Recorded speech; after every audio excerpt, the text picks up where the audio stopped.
Highlights round number 4 of the Lucas Oil Pro Motocross Championship. It's the GEICO High Point National in Mount Morris, Pennsylvania. 450 moto number 1, motorcyclesuperstore.com hole shot. Ryan Villopoto has it momentarily. Justin Barcia gets it from him. Then Villopoto would immediately take the lead back and start pulling away. So the focus goes to 3rd and 4th. It's Tyler Rattray and Ryan Dungey. As Villopoto gets away from Barcia, who is in the number 2 position. Dungey would go to work on Rattray, get to 3rd, then close the gap on the 51 of Barcia. The rookie on the Team Honda Muscle Milk ride was good today, not quite as strong as it was a week ago in Tennessee. James Stewart, tough luck in this moto, would get hit in the eye with a rock and not finish. Here's Dungey up to 2nd now around Barcia, but was not able to make a dent in the lead that Villopoto had built up. Credit to some other riders. Bad start for Trey Kennard. He'd come back for 7th. And Grant, Josh Grant, in the 33, JGR Toyota Yamaha would finish 5th. That's the best ride of the year for him. Villopoto has won every first moto so far in 2013. 450 moto number 2. MotorcycleSuperstore.com hole shot on the line. Dungey needs a good start here after the bad one in Moto 1. He gets out to the early lead, battling it out with Grant and Stewart, who's back, eye injury and all, and would ride better. He'd pass Grant and Dungey and take the lead on the Yoshimura Suzuki and actually start extending it a bit. Dungey had to work on Grant, and Villopoto pulls in behind him in the number 4 position. Both rides would get around Grant, and the High Point fans had the battle they were looking for. 3 established riders who have won this championship before: Stewart, Dungey, and Villopoto up front. Villopoto pulls a dramatic pass on Dungey to take over the number 2 position. Goes after Stewart, but Stewart was feeling racy today. Villopoto would pass him with an outside to inside move at the top of this hill. Stewart would pass him back, but then he was out of the moto with front brake problems. That would leave Villopoto with a good lead. Dungey in 2nd, making a few mistakes, not able to hang on to him. He would have to settle for 2-2 scores on the day. Villopoto, arguably his best ride of the season, going through those guys to go 1-1. Mike Alessi in the 800 Moto Concepts bike would finish 3rd of the moto, but it's Rattray, the Monster Energy Pro Circuit Kawasaki, by going 4-4. He'll take 3rd overall. Villopoto makes the math easy as far as the overall win. By the way, he's won every moto except 1 this year.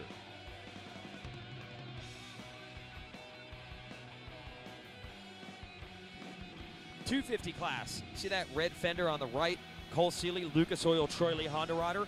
Well, he's going to put that red fender in front of everyone here and grab the MotorcycleSuperstore.com hole shot.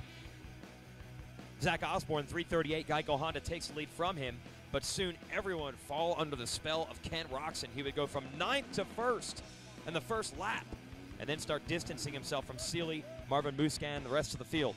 So watch the battles behind him. You got the GEICO Honda teammates. You got Blake Baggett going down, collecting Osborne and Darren Durham with him. And through all that carnage, Eli Tomac would rip through the pack, take over 3rd, and then set his sights on 2nd place, Marvin Musquin on the Red Bull KTM in 2nd.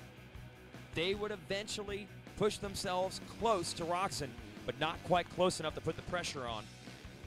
When it's all said and done, the number 94 had this one in control. He takes the moto win. He's won every first moto this year.